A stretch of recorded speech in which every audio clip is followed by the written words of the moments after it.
एक partition plan मंजूर किया जिसमें फ़लस्तीन का 56% हिस्सा यहूदियों को दे दिया गया।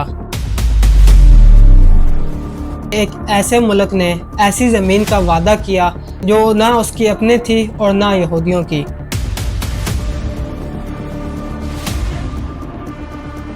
सात लाख से ज़ायद फ़लस्तीनी अपने घरों से बेघर हो गए। एक ऐसी फौज जो यूनिवर्सिटी भी है, रिसर्च लैब भी है और कैपिटल फैक्ट्री वेंचर भी है।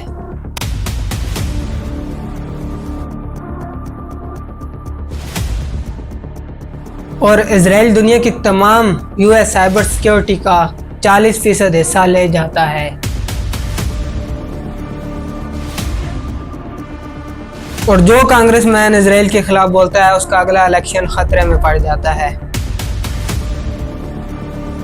इजराइल की बहुत सारी कमजोरियां भी हैं और वो संगीन हैं।